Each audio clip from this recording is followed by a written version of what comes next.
오늘 말씀의 제목은 하나님의 사랑은 한결같습니다. 하나님의 사랑은 한결같습니다.입니다. 이제 출애굽한 이스라엘 백성들이 출애굽한 지 41년 됐을 때, 날로 봤을 때 41년 됐을 때 가나안 땅에 들어가기 바로 일보 직전의 상황에 있었습니다. 약속의 땅 가나안 땅이 거의 다 왔다는 거죠. 예, 동쪽 가나안 땅 동쪽에는 요단강이 흐르죠. 그 요단강 옆에 보면 세 지파가 있습니다. 기본적으로 맨 위에 있는 것이 모압 평지고요. 그리고 바로 밑에 아모리, 지금 여러분 이거 보이시죠? 아모리 땅이 있습니다. 그리고 그 옆에, 그러니까 요단강 있고 요단강 바로 옆에가 아모리, 그리고 그 옆에가 암몬이고요. 그 밑에 내려가면 모압이고 더 밑에 내려가면 에돔이 있습니다. 그리고 에돔 바로 옆에 보면 가데스 바네아가 있습니다. 이스라엘 백성들이 출애굽한 지 40년 만에 가데스 바네아에 다시 왔죠.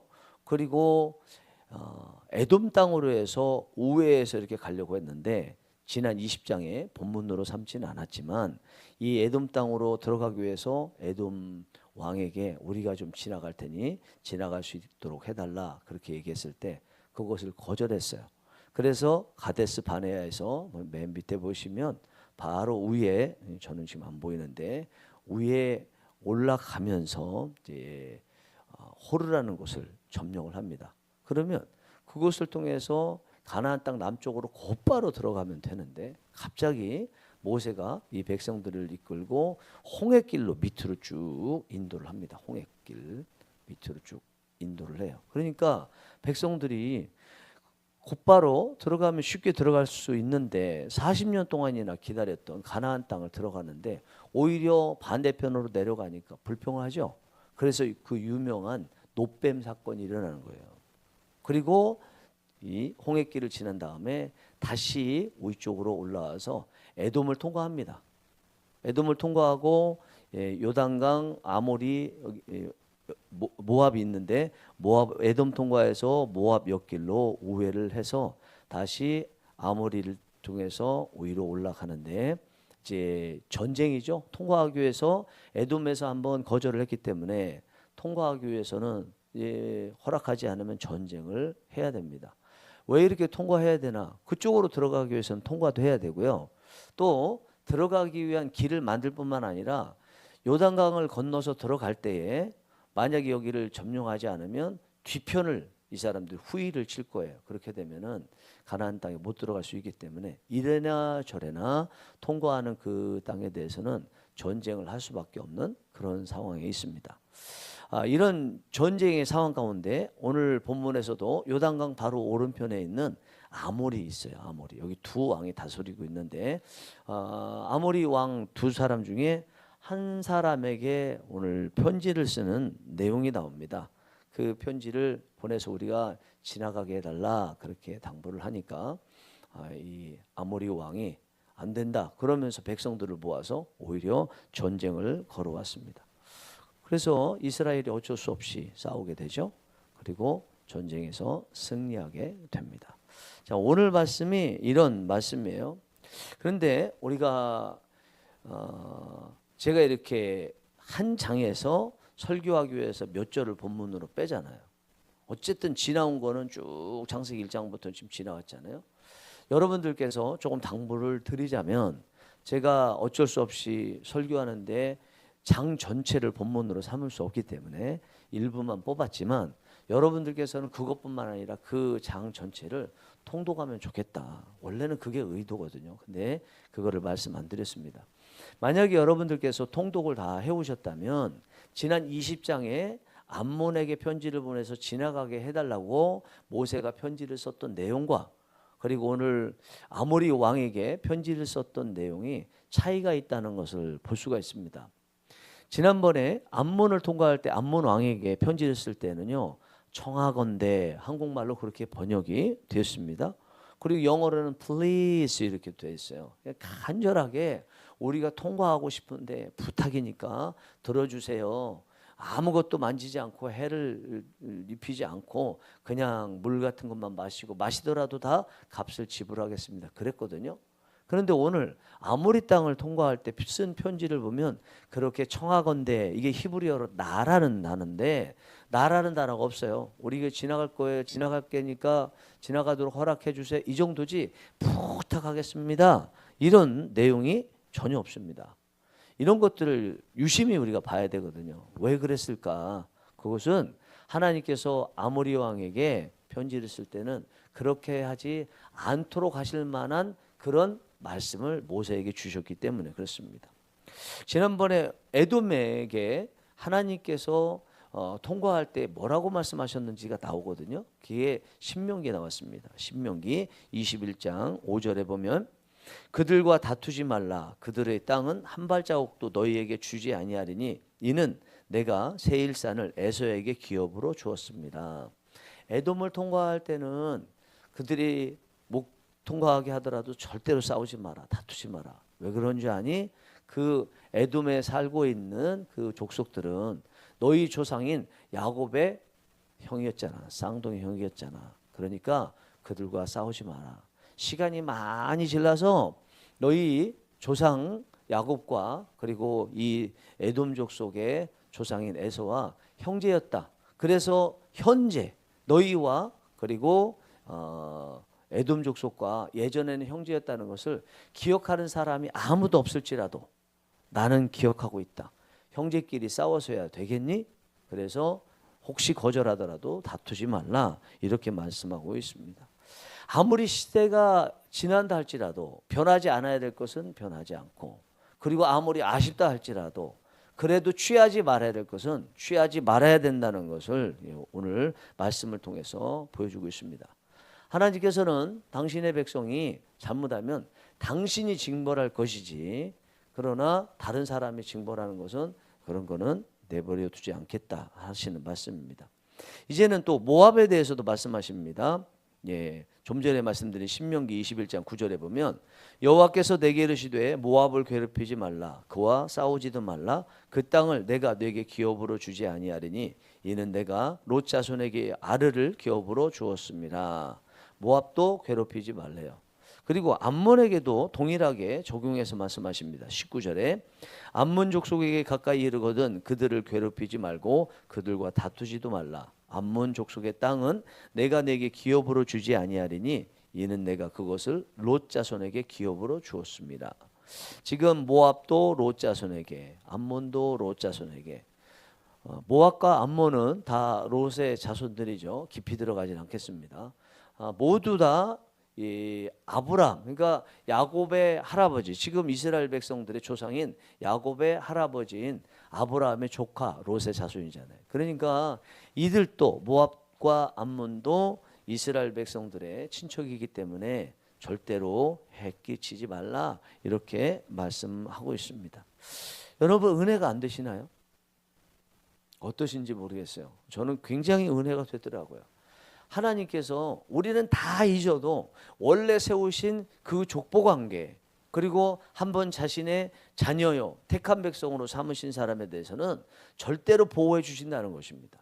남들은 다 잊어버려도 하나님께서는 절대로 잊지 않으려 하시고 보호해 주신다는 것을 말씀하시는 거죠. 당신의 백성들이 잘못할 때는요, 그때는 하나님께서 직접 회초리를 대시지 남들이 회초리 되는 거 그거는 허락하지 아니하시겠다고 하시는 것입니다. 아무리 이스라엘이 하나님께서 택하신 선민족이라고 하더라도 그래도 모압, 암몬, 에돔 모두 그들의 친척이기 때문에 그들이 잘못하면 하나님께서 직접 징계하실 것이고 너희들이 잘못해도 하나님께서 직접 징계하실 것이지 서로 간에 친척인데 가족인데 징계하는 것은 절대로 아니라. 여러분 나중에 예언서들을 보면요, 하나님께서 에돔에 대해서 멸망을 선포하시는 내용들이 나옵니다. 그 이유는요, 이스라엘이 유다가 바벨론에서 멸망할 때 에돔이 그것을 내버려 뒀다는 거예요. 무방비 상태로 내버려 뒀다. 관망했다. 또 어떤 것은 소극적으로 도왔다는 이유 때문에 그렇습니다. 친척인데 어떻게 죽고 어려움을 당할 때 내버려 두고 그리고 소극적으로라도 도와줄 수 있느냐, 이것이 이유였다는 거예요. 하나님의 백성은 하나님께서 직접 책임지시고 그리고 서로 간에는 절대적으로 싸우면 안 된다라는 것입니다. 이 말씀을 보니까 한 신약 시대의 말씀이 딱 떠올랐어요. 유명한 말씀 로마서 8장 38절 39절 말씀에 내가 확신하노니 사망이나 생명이나 천사들이나 권세자들이나 현재일이나 장래일이나 능력이나 높음이나 깊음이나 다른 어떤 피조물이라도 우리를 우리 주 그리스도 예수 안에 있는 하나님의 사랑에서 끊을 수 없으리라. 여기 보면 사망이나 생명이나 천사들이나 권세자들이나 현재일이나 장래일이나 능력이나 높음이나 깊음이나 다섯 여섯 일곱 여덟 아홉 가지 이것들에서 절대로 하나님의 사랑에서 당신의 자녀들을 끊을 수 없대요. 그런데 거기서 끝이 아니에요. 다른 어떤 피조물이라도 그 누구도 하나님 외에는 그 사랑에서 끊을 수 없는데 하나님도 못 끊으신다는 거예요. 왜냐하면 하나님께서 그렇게 하시기로 하나님의 백성 삼으실 때 백성들에게 약속해 주셨기 때문이라는 것입니다. 우리가 죄를 짓는다 할지라도 하나님은 절대로 끊지 않으신다고 말씀합니다. 그 누구도 끊을 수 있도록 내버려 주지 않는다고 말씀하십니다. 내가 좀 죄를 지었어요. 그래서 하나님께 회초리를 맞아요. 그때 염려하고 걱정할 수 있죠. 하나님의 사랑에서 끊어지는 건 아닌가, 나는 지옥 가는 거 아닌가, 이럴 수 없다는 것입니다. 물론 여기에서 제가 강조했던 부분이 있죠. 본인이 거부해서 하나님을 호적에서 버리듯이 나가는 거에 대해서는 그거는 어쩔 수 없어요. 하나님께서는 자유의지를 주셨기 때문에 본인이 거부하면 그것까지 막지는 못해요. 이 로마서 8장 38절 39절에 본인의 의사로 하나님을 거부하는 것에 대해서까지도 막아주신다는 내용은 없습니다. 그러면 우리는 로봇밖에 안 되는 것이고, 그거 말고 나머지 그 어떤 요인에 의해서도 하나님께서 하나님의 사랑을 당신의 백성들로부터 끊는 거, 그거 절대로 내버려 두지 않으려 하신다. 우리 마태복음 16장 18절에 보면 예수님께서 교회에 대한 말씀을 주시죠. 음부의 권세가 결코 해하지 못하리라 말씀을 주셨잖아요. 여러분, 그 교회라는 게 뭐예요? 교회죠. 오늘날 우리가 모여서 예배드리는 교회 맞습니다. 그러나 우리가 성령님이 임하시는 성전, 교회죠, 교회. 그렇게 음부의 권세가 절대로 해하지 못한다고 약속하신 그 교회는 모여서 성도들이 모여서 예배드리는 교회뿐만 아니라 그 자체로 성전 교회가 되는 우리 성도들에게도 주신 말씀이에요. 사탄이 결코 우리를 해하지 못하도록 하신다는 그 교회에 우리에게도 다 적용된다는 말씀입니다. 그렇게 여러분들이 조금 잘못했다고 해서 하나님께서 호적하시는 건 아닌가, 그런 생각하지 않으시기 바랍니다. 여러분들이 자녀들을 키우는데 한번 생각해 보셨으면 좋겠어요. 옆집의 자녀가 막 잘못했어요. 그러면 여러분들이 옆집으로 가가지고 옆집의 자녀 회초리를 드나요? 그러지 못하지 않아요. 반대로요. 우리 자녀가 잘못했을 때 옆집의 자녀가 우리 자녀에게 해를 끼치도록 하는 거 내버려 두나요? 그거는 나쁜 사람이죠. 원래는 내버려 두지 않죠. 그리고 우리가 나서서 내 자녀가 잘못됐으니까 다른 누구에게 맡겨서 호되게 해주세요. 그렇게 하나요? 아니면 마음에 안 드니까 너 호적에서 봐, 너 내 자식 아니야, 그러나요? 그런 거는 있다고 하더라도 그거는 정상이 아닌 거죠. 일반적이 아닌 게 아니라 그거는 비정상에 해당되는 것입니다. 자기 자녀는요, 자기가 다 책임지는 거예요. 잘하면 칭찬해주고 못하면 회초리를 들어요. 회초리를 왜 들어요? 우리가 아버지와 어머니와 자녀의 관계이기 때문에 드는 거죠. 너와 우리 사이에는 부모와 자식 간의 관계가 형성돼 있어서 네가 잘 되기를 바라고 우리 관계가 제대로 돌아가기를 원한다는 뜻이죠. 여러분, 그러면 하나님께 회초리를 맞을 때는요, 나 이러다가 호적에서 파는 거 아닌가, 구원에서 멀어지는 것 아닌가, 그런 걸 걱정할 때가 아닌 거예요. 감사할 때요. 하나님께서 나를 여전히 자녀를 삼으시니까 그래서 회초리를 드시는구나. 나한테 하나님 자녀다운 모습으로 살라고 지금 자녀라는 증거로 주시는구나. 만약에 완전히 자녀가 아닌 남남이 되어버리면 그때는 하나님께서 회초리를 드지 않으시겠구나. 그것을 우리가 생각하면서 더 감사할 수 있어야 된다는 것입니다. 그러면 아모리 왕 시온에게는 오늘 왜 정중한 인사 표시를 하지 않았을까요?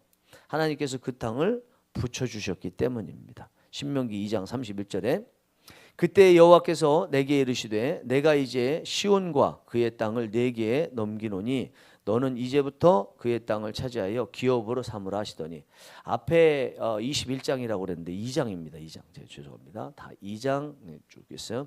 다 2장에 대한 말씀이 신명기 2장. 여기 보니까 여호와께서 시온과 그의 땅을 내게 넘기노니, 하나님께서 정복할 땅으로 주셨기 때문에 모세는 그 땅을 지나가기 위해서 그 시온의 왕에게 편지 쓸 때도 정중하게 하지 않았습니다. 그냥 지나가게 좀 해주세요. 만약에 그 얘기를 듣고 기분 나빠서 전쟁 걸어오면 하나님이 붙여주신다고 하셨으니까 잘 됐다, 정복해야지, 그런 마음을 가지고 있었던 것입니다. 그러면 이제 거꾸로 올라가서 하나님은 왜 이 아모리 땅에 대해서는 정중하게 편지를 쓰지 말라고 하셨을까요? 왜 그 땅을 이스라엘에게 주시겠다고 말씀하셨을까요? 또 이것도 중요합니다. 그거는 이제 이스라엘 백성들이 요단강을 건너서 가나안 땅에 들어가면 하나님께서 주신 명령 따라서 명령을 수행해야 돼요. 그게 뭐냐면 가나안 원주민들을 다 완전히 멸절하라는 거예요. 가나안 원주민 7명이 나와요. 여기가 헤브리라에 의해서 7족속에 나오는데 그 7족속 중에 하나가 이 아모리 족속이에요. 제가 외운 순서대로 의하면 6번째 아모리 족속, 7번째 헷 족속이거든요. 아모리 족속이에요.